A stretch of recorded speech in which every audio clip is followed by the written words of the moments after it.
Hey, this is Nathan Young, founder and author of How to Be Second.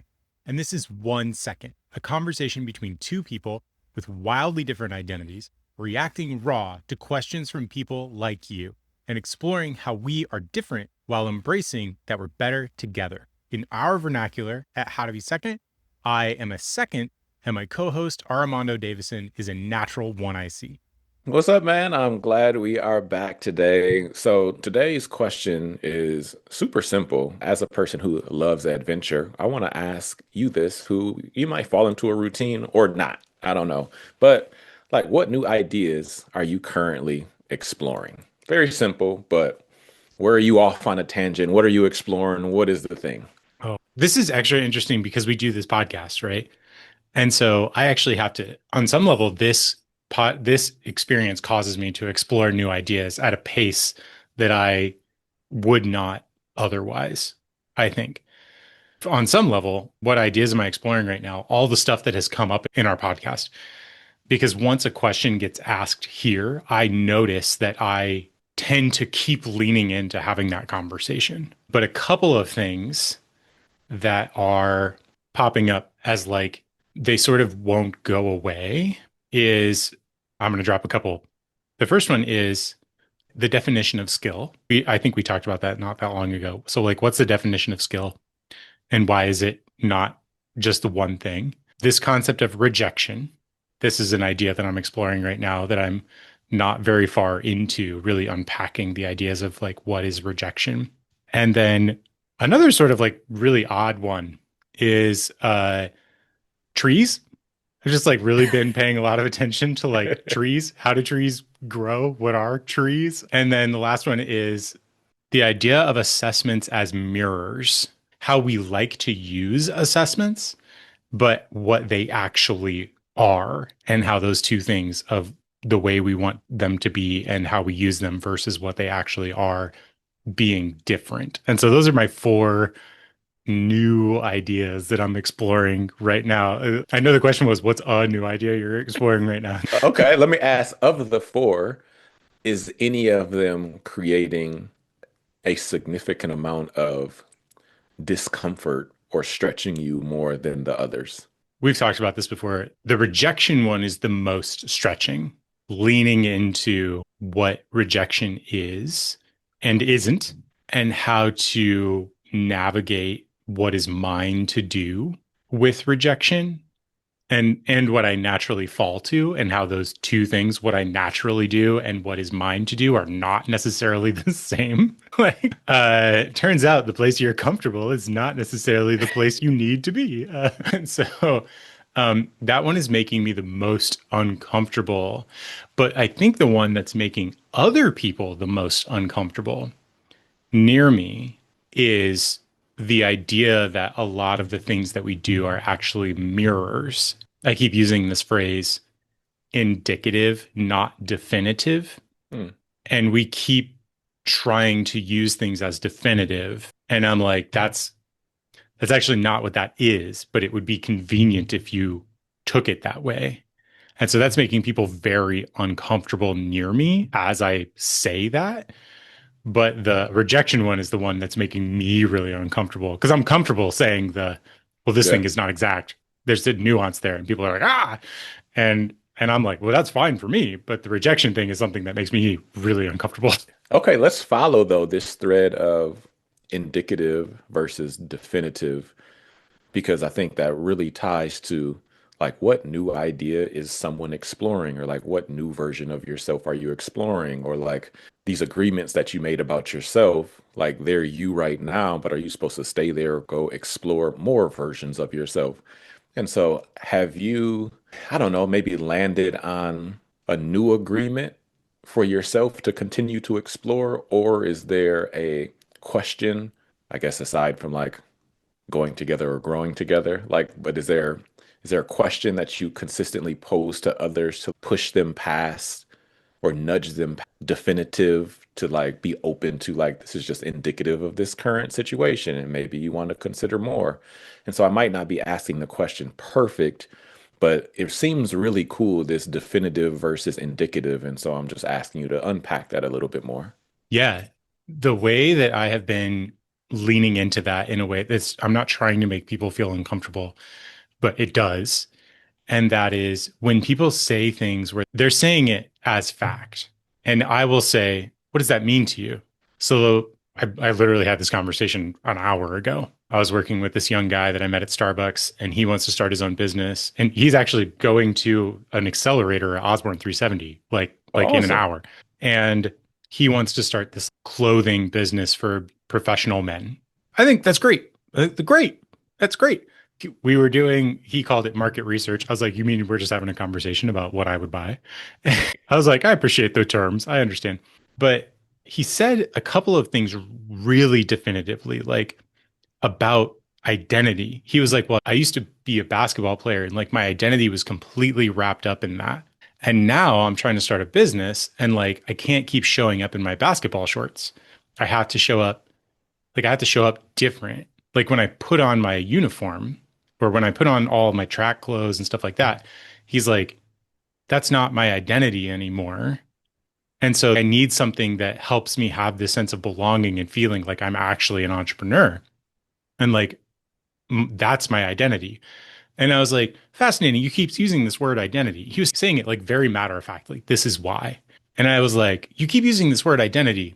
What does that mean to you? Yeah. And we're supposed to be doing market research. He's supposed to be asking me questions about his new fledgling business. And then I'm like, what is identity? Yeah. Help me unpack identity for you. There was a stumble immediately. And once again, he went back to a lot of what I would consider roles. Oh, I played basketball. I have basketball clothes. I have whatever. And I was like, well, yeah, you've left all of those roles behind and the clothes that you seem to think that the clothes go along with the roles. Is that actually true? Or is that just what you are feeling in your body right now, that you're trying to do something new and that those things are holding you back? So, like, are the clothes identity for you, or do you have your own identity and the clothes are an expression of something that you're trying to say on behalf of other people? And obviously, it didn't take very long for him to be like, I'm just trying to express to other people, but I also feel really uncomfortable in what I'm doing. I don't feel like I'm qualified. I don't feel like I'm whatever. I don't feel like I'm. And so I was like, this is fascinating because what you've done then is you've provided me this definitive thing. And I was like, and you're trying to give it to other people. Clothes are your identity. That helps you form an identity. And I was like, but that's actually not what you mean at all. What you're saying is just an indicator of what's going on inside of you right now. So you took it away as definitive, but it's actually just indicative. This is just a mirror of the stuff that's happening in here. And so similarly, people take assessments. We have an assessment on our website. It's literally called Am I a Second? And right at the front of the assessment, it says, this is indicative, not definitive. Hmm. So like, do I feel like we've done a pretty good job in building the assessment to direct people, indicate to people whether they are this kind of human being or not? I do. I feel like we've really genuinely done a good job of that. And over the course of, now I think we're getting close to 200 of those being filled out. Like, yeah, I feel like those results are like pretty straightforward. Also, one of the potential results is some yes, some no, really hard to say based on what you answered. It drives people insane. I get more emails about that one than the yes or the no, right? Yeah. And so people aren't upset when I tell them yes. People tend to not be upset when I tell them no. What drives them insane is when I say, it doesn't really feel like you're confident either direction right now. Mm. It just feels like you're really uncomfortable. Yeah, And there's like, yeah. yeah, there's a lot of layers there, and there's something very significant that I can resonate with when you were talking about the athlete turned entrepreneur, because that was my Mhm. life. And so to have made some agreements that I am going to be in the NBA, basketball is my identity. I actually remember the tattoo that I had designed that I never got, but this Mm. tattoo was this like syringe, again, cringy syringe that was filled with Something. this addictive drug, but at the top was a spinning basketball, and it was Mm. like hoop addict, right? And Yeah. so I was like, oh, like I was gonna get this tattoo. It was fire, actual tattoo.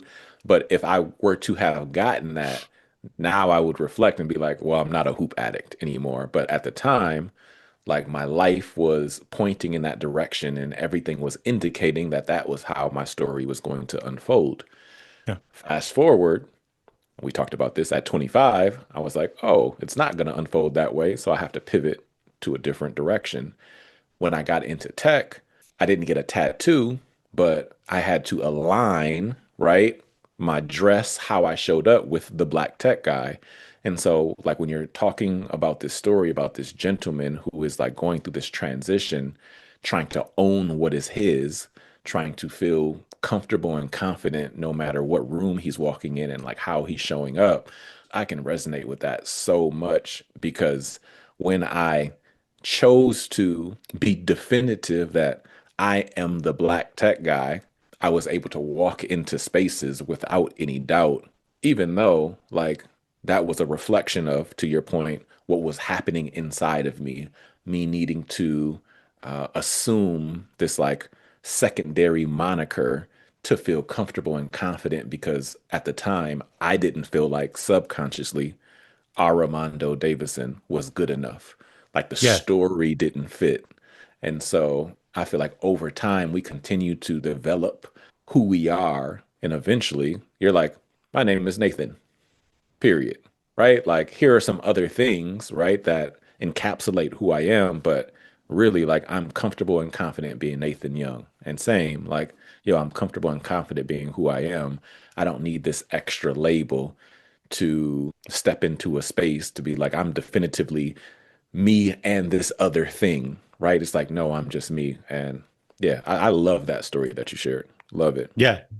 I'm good. I'm curious on your side because I actually did really, once we started talking about this, I thought the connection to, because I remember your black tech eye t-shirts, right? Yeah, yeah, And I always thought it was great branding, but the idea of it as an identity, as like the idea of it as something that Mondo was saying he was, mm, rather than saying Mondo and then the black tech guy is associated with Mondo.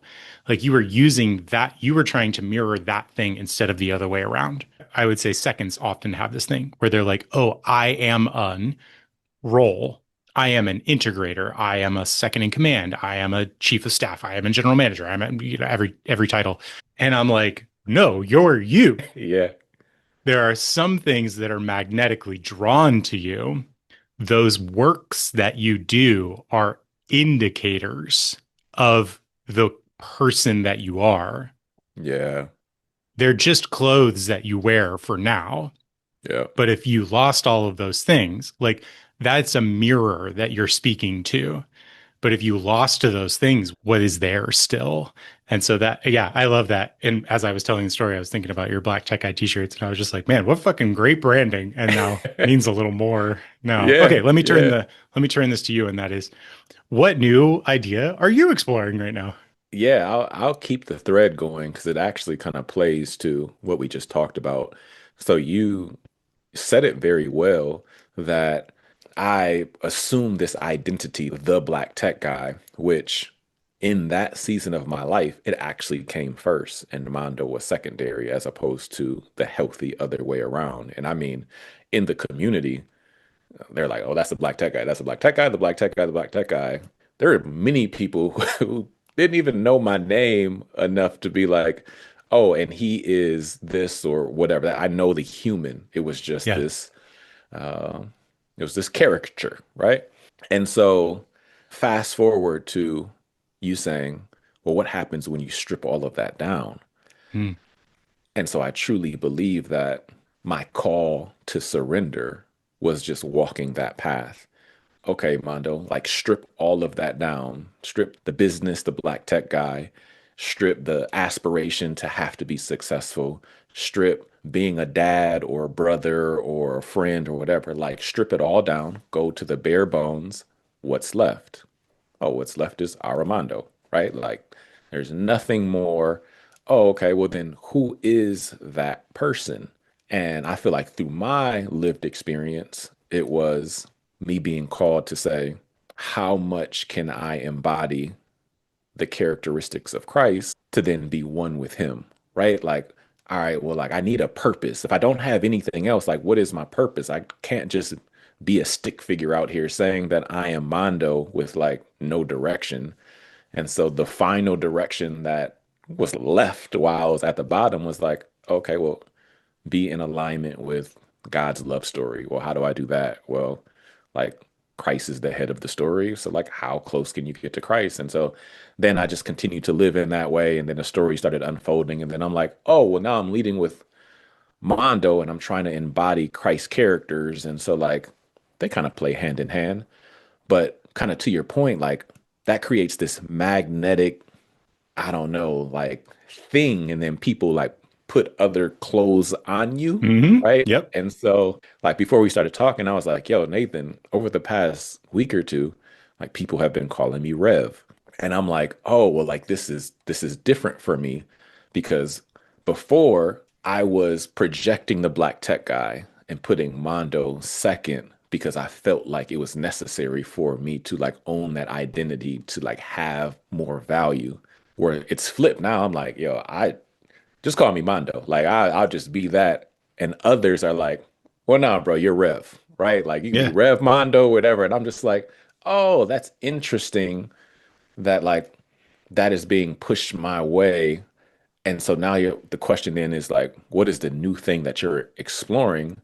One, it's me exploring if that is how people are starting to perceive me as a human, what does that look like for me? Right. So, like, one, I don't know the difference between this is facts, Rev, pastor, preacher, priest, like just like the whole like person in that role. I don't know. Like, what are you supposed to do? What's the Yeah. responsibilities? And so instead of like going and searching and like, let me find out the definition and like try to fit into that box that they're putting me in, I'm like, well, what are they saying?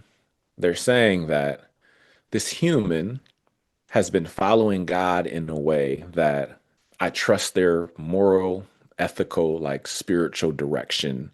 Like they're showing up in this like full spirited way. And so to them, they have to add this extra layer or label or title because it makes them feel comfortable and safe. Amazing. But that doesn't necessarily mean that like I have to own it. So this is what I'm working through. Like how much do Yeah. I have to own it, right? And Yeah. so Yeah. Yeah. it really just what I've settled on is Mondo, your role is to live above reproach. So like continue to sharpen your character so the people who may look at you that way, even though you look at yourself in a similar standard, like don't make a boneheaded choice that is just so dumb that you're just like, "Ah, I just failed the whole mission, right?" And so right now, like what I am exploring is putting some clear stakes in the sand for my expectations of myself, making some agreements on if somebody else uh, tries to project their expectations upon me, which ones am I saying, I'll receive that and own it versus which one is am I saying, like, that's not for me. And Yeah. so, like, that's what I'm working through right now. And like, one of the biggest things, I was having a conversation yesterday, and then I'll like throw it back out to like ask some more questions. I was like, yo, one thing that I am really not good at, my memory just doesn't like remember lyrics or Hmm. words. So, like, I don't remember like verses. I can't recite something, right? So like if somebody's like, yo, what do you think? I can like think thematically and be like, yo, like here's the theme of goodness. Cause like I've read a lot of, biblical words, but I can't be like, yo, Matthew 16 verse 4. Like I can't, Yeah. I don't have it. It's not there. And so I'm like, what's mine to do? Right? Very Yeah. Nathan like, and here's what mine's to do is. And I owned this the other day. Mine's to do is to not pursue perfection, but to pursue presence. Mm.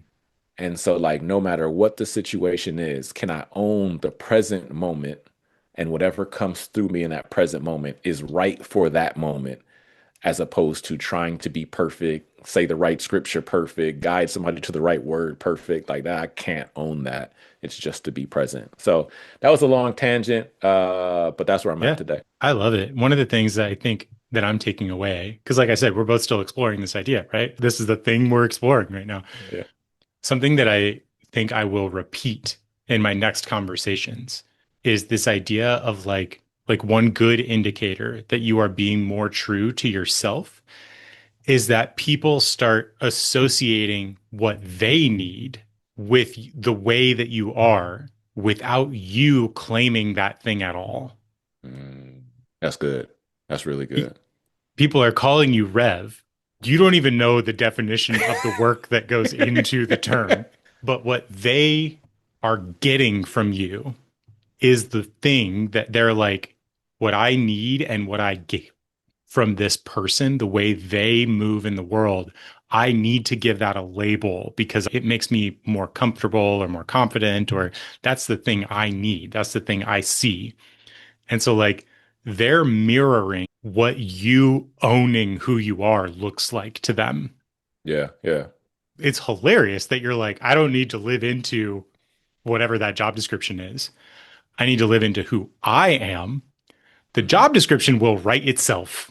And that's just so there's a weekly email about this next month. You know what I mean? I'm coming for this. I don't know what this hand motion is, but it's something. Yeah, you're grasping for it. You're like, Yep, I can feel it. That's excellent. Okay, okay. I'm going to set this one down and I'm going to ask this other question. And this is interesting because I think we're kind of touching on some of these thoughts. So, my question is this: how do you feel about the difference between going alone and going together? And so, like groups, coaching, friends, whatever. Maybe I want to go exclusively sort of like groups and coaching. I think we all think of friends as going together. okay. And I'm like, no, I want to be more specific and intentional about this. How do you feel about the difference between going alone and going together, like with intention with other people who intend to also go together? So, groups and coaching, I want to focus on those two.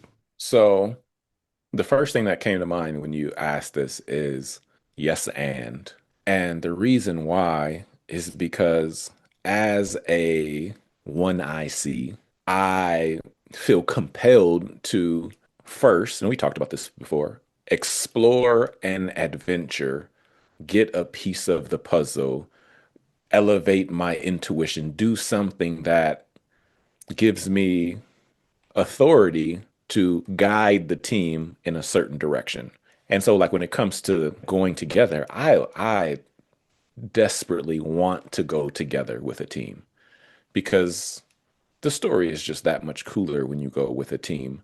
But the reason why I say yes and is because I believe before I could lead a team in a direction, I needed to first go alone for a significant amount of time so God could give me the vision to be able to see things differently. Pure example right now is artificial intelligence. The way that my archetype, the leader, dreamer, explorer, adventurer, when I think of I think of a predictive algorithm that is giving you 99% qualification on like what you want to receive back given the question that you asked it. And I'm like, that is cool for a lot of things. As the one I see, like, what's the point one? Hmm. Like for me as a whole, I feel like my whole responsibility, like in the story, is to go explore outside of what the predictive algorithm can offer. Yep. And what I've stumbled upon is it's just your heart. Like for me, let me not, project. For me, it's heart. And so AI is an endless matrix of logic without feeling. There's no emotion there that I can grasp, right? And so some person on the team has to move unapologetic, unwavering from the heart. And so, like, my role on the team is the voice that's always saying, like, is that the most pure-hearted path? Is that the most pure-hearted response? And to just own that responsibility and not force anybody else to make the pure-hearted choice, but to always be the voice in the room to be like, I hear you, I hear the logic, but is there a pure-hearted response to that thing that you would do if you remove the fear? Are you only making that logical choice because you're scared of doing the thing that you know is the most pure-hearted response? And so, all that to say, man, like owning my to do, owning the heart on the team, I couldn't have owned that position if I didn't first go alone Hmm. and now come back and like, all right, Nathan, let's do a thing together. Or all right, C9 group, let's do a thing together. Or all right, whoever God sends my way, like, let's do a thing together. And my role is simply, hey, I feel like I believe in my gut, in my heart, in my soul that the pure-hearted path is north. Yeah. We need to go Yeah. Yeah. north. Like all the other stuff, cool. Whenever we're having conflict, whatever, just ask Mondo, which way is north? All right, bet. And like that's all I have to own because like I'm just a compass to the North Star. Right. So yeah, that's how I'm feeling right now. Let me dig a little more, maybe tactically. I just have a couple of curiosity questions around this one. Okay. So, like, you've navigated this in a couple different scenarios. One, as an entrepreneur. Two, as the Rev, I guess, right now. The Mondo. Yeah. As Armando right now, without any other things, you're navigating this. You navigated this as the black tech guy, and previous to that, you navigated this as the hoop addict, right? So, in all cases, as far as I understand your history, when you were playing ball, you were on a team, you had a coach. That's how the structure works. You might have had multiple coaches. You certainly had a team. You may have had many teams. I don't know. You're like definitely um, I can think of like playing travel sports now, and one of our mutual friends has his kids in soccer, and like that kid is on two teams currently, Mm. right? And so I'm like, oh, okay. Well, you might have been on multiple teams as the black tech guy. You were in C9. You were part of a fellowship. You were part of an incubator. You were like then those things all assigned you coaches. C9 doesn't assign you a coach, but you understand that I'm getting at. And so like you definitely understand that you need to grow alone.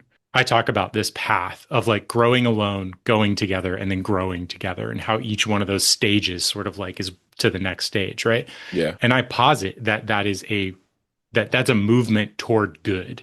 Hmm. And so, like, would you say that you were attracted each time to teams and that you would look at other people who were alone and be like, are you in that season or are you just stubborn? Like, Yeah, yeah. I would say that I was attracted to the trophy hmm, as if I wanted to be the Captain America that led us to whatever villain we were supposed to defeat. Like I just wanted to own that role, like being on the front line. Whereas now it looks different where I'm more in the middle of the squad, hmm, saying that that way is north, but whatever the game is, entrepreneurship, sports, politics, growing a church, whatever, like whatever the game that we're playing is, my role is helping the human say, my name is James, my name is Nathan, my name is Sarah, my name is whatever, because the more people that I can help surrender doubt, help surrender despair, help surrender any disdain for somebody outside of themselves, the more people that I can help surrender those qualities, those unhealthy qualities, the more in sync the squad is. hmm, And if we are all healthy, it doesn't matter what game we're playing, we'll reach the finish line together. And so, like, does that mean first place, second place, third place? I don't know. Like, whatever God's plan says will be. But it's really like, can we all get there together without somebody falling off? And so, with Nathan on the team building the right systems, with Mondo on the team, like helping build the right psychology, right? Like, we're going this way. Can everybody own their own seat and can we get there together and hug it out, kumbaya? It's going to be hard. It's going to be challenging and all those things, but like again, the present moment is where it's at. Can I get up every day and be like, man, I'm so excited to go to work with Nathan or the team that we're all part of? Like it just really brings me joy to get up and know that every day we can work towards doing something with this squad. And that brings me joy. So instead of continuing to like piggyback that, let me throw it back to you because as a second in command, like going alone and building systems, if nobody else is on the squad, like that, that doesn't seem like it's the most fun. And No. so, for you, how do you feel about going alone or growing together? Well, I think that I have to battle this all the time because on one hand, my natural instinct is to clean up, to guide, to focus, to whatever, right? But like none of those things matter without a mess, an explosion, whatever. Like being a focusing lens does nothing if there's no sun to focus. So I need like an overwhelming force Yeah. to then actually focus. I love going into a closet and building a system. And also, like what you said, like if there's nobody to build the system, like how many incredible systems have I left in a drawer somewhere untouched because there actually was not a team or a person who really needed them. I actually have these moments now where I will say, "Oh, I just need to build something." Like I'll be very stressed out, I'll be whatever, and I'll be like, I will I do recognize now that sometimes I need to build a system that no one will ever use Mm, because like I need to get that energy out. I need to get the joy of doing the thing that's like me. But then also there's nobody who was asking for that. And so just because I built it doesn't mean it fucking matters. Like I just needed to get the joy of doing that thing out because what I've discovered is going alone is you can, yeah. but going together is like it's more fun. There's other people who have your back when you're not feeling awesome that day. There's like, oh, I can re-anchor to somebody else who has the direction so I can focus on like my bit, you can hold your bit or vice versa. And so like we get to split up the work. Sometimes it means we get to be specialized at the work that we are doing. Sometimes it means we both get to play generalist and we're like running across the hall doing the different thing at the different time, right? I think the other thing about this is going together, and I want to anchor this to more of like a professional going together with a coach or like with a peer group. So, like, we're both in Coalition 9, and we've been in Coalition 9 for 5 years. That's crazy. But there are so many CEO peer groups. There are so many CEO peer groups. And on some level, my brain is like, well, it must work. We don't have 10,000 small business as a program for no reason. There is so much wisdom and sanity. And sometimes, frankly, you get like the sanity of going in and being like, here's what I'm doing and it's working. And then there are six other people around you who are like, yeah, we can't figure that out. And you get to be like, okay, well, then it is working. Yeah, yeah, yeah. there's there's validation both in your success and also in your struggle. So either direction, it's so good to have six people around you to sort of like check what you're doing. Because if you're killing it and they're all like, what the hell? You're killing it. You're like, oh, good. I am killing it. Yeah, yeah. And I'm not alone in killing it and wondering if I'm actually behind. I get to show up in this room with a whole bunch of other people who are trying to do the same thing. And they're like, no, you are killing it. And I'm like, that's what I'm killing. And sometimes when I show up and they're all like, you're not killing it. And I'm like, oh, well, you are. What are you doing? Like, Facts. right? Like you can't ever get that much lower. And if people are in the room with you, they can't get that much. So you're all holding each other to sort of like a higher standard. Whoever gets ahead pulls the other people up.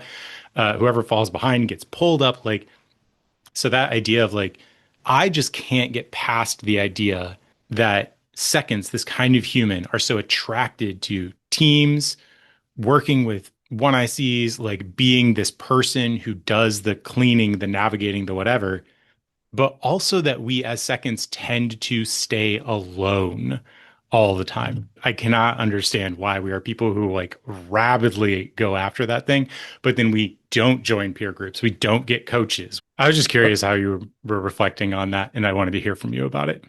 Yeah, one thing that really hit me when you were telling that story was you said, sometimes I go into a closet and I build this amazing system that nobody else is going to use because I just have to get it out.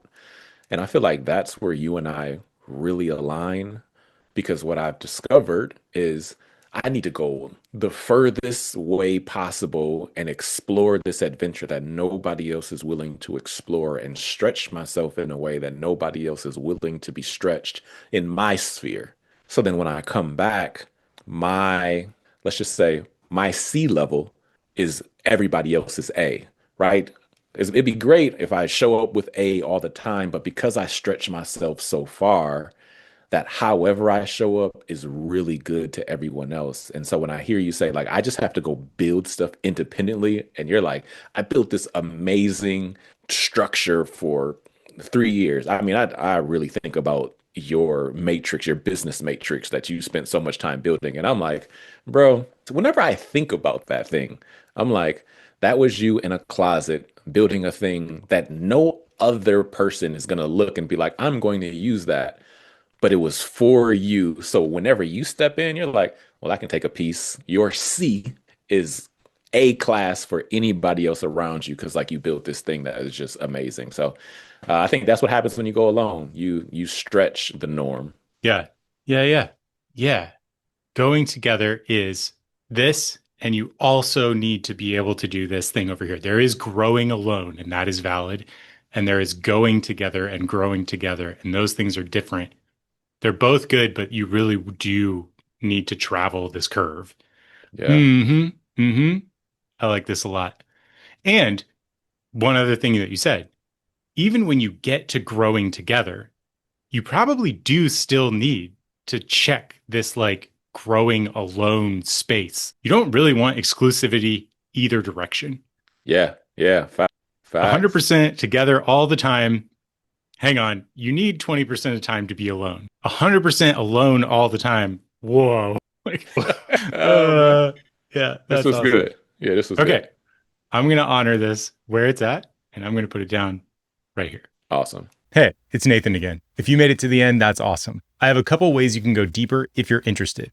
If you resonated with the way that Nathan talked about himself, I am Nathan, you might be what we call a second. This is an identity, not a role. We have a couple ways to dig into that curiosity. You can take our Am I a Second assessment on our website at howtobesecond.com/assessment. It is directional, not definitive. You can grab the book, How to Be Second, from our website or Amazon or almost anywhere you like to buy books, including on audio, read by the authors, myself, and David Hartman. If you resonated with Mondo, I have a couple things for you as well.